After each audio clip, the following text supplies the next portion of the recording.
pemerintah. Tapi apa yang dilakukan? Yang sudah dilakukan, Mas? Nanti tolong disampaikan, Pak. Apa tidak mencium, apa tidak melihat, atau tidak mendengar? Apakah ikut jamaah? Yang perlu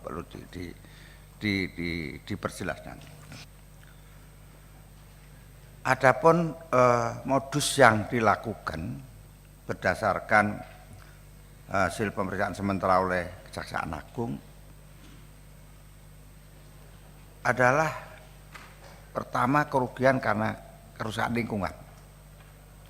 Yang kedua adalah kemahalan sewa, indikasinya itu sewa smelter.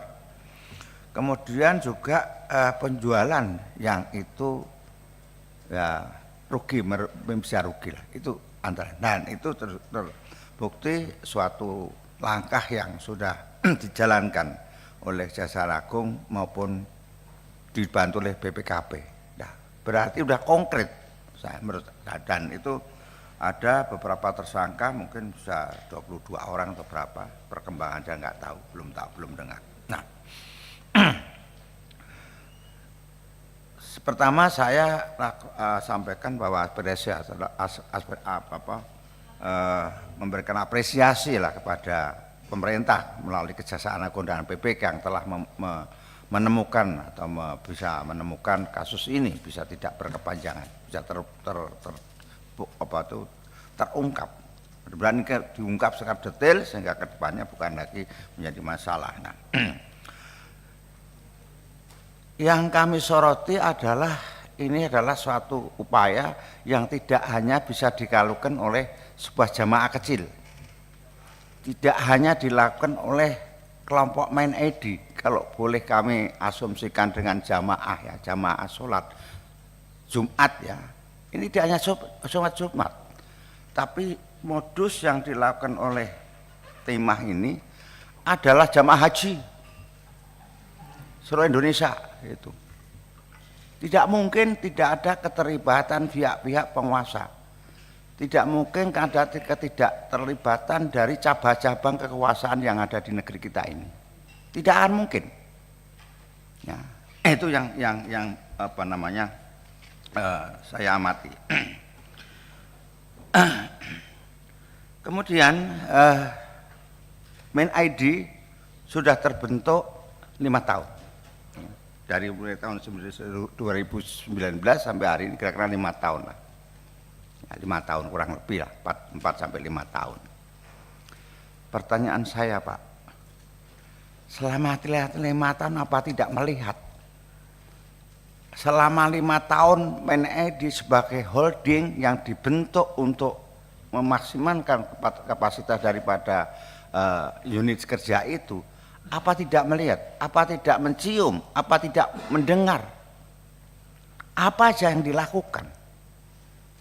Padahal dari jauh hari, tahun-tahun, PNI tidak moncer-moncer, artinya tidak mempunyai suatu kontribusi yang berarti kepada negara, apalagi dalam hal dividen kepada pemerintah.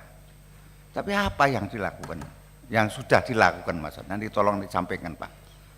Apa tidak mencium, apa tidak melihat, atau tidak mendengar? Apakah ikut jamaah? Yang perlu diperjelas nanti.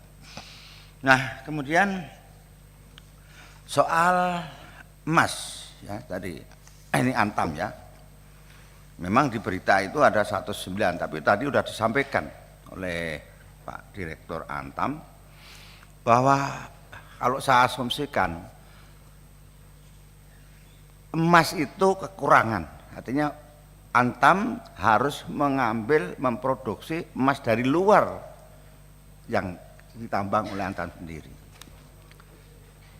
Mungkin kalau asumsi saya adalah itu adalah Antam adalah maklun, mencetak, berarti punya nilai produksi, membayar produksi kayak tebu yang nanam rakyat.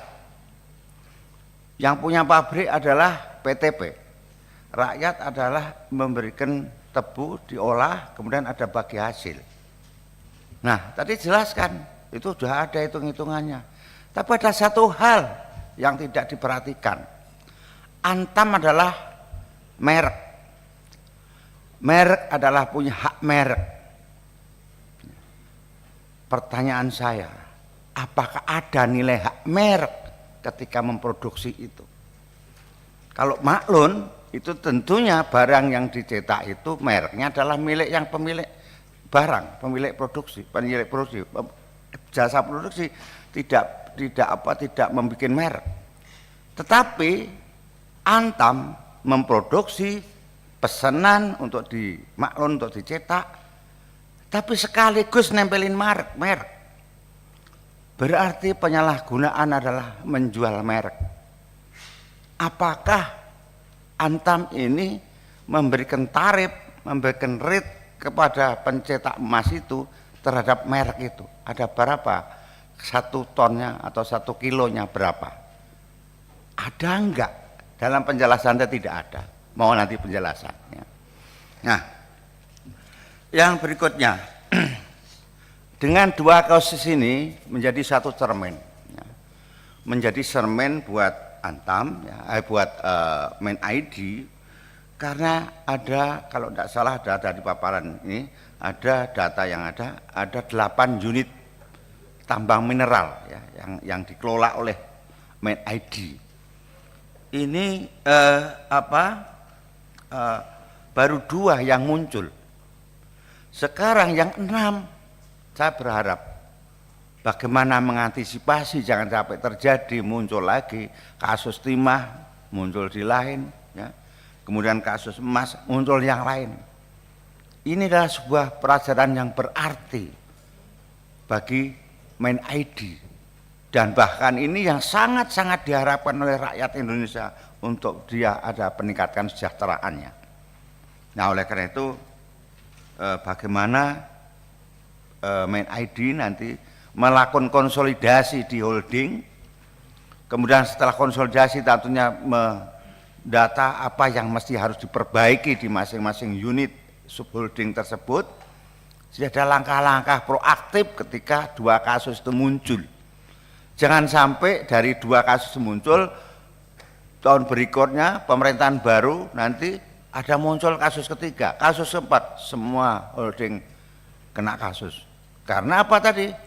Ini adalah jamaah bukan masjid, tapi jamaah haji.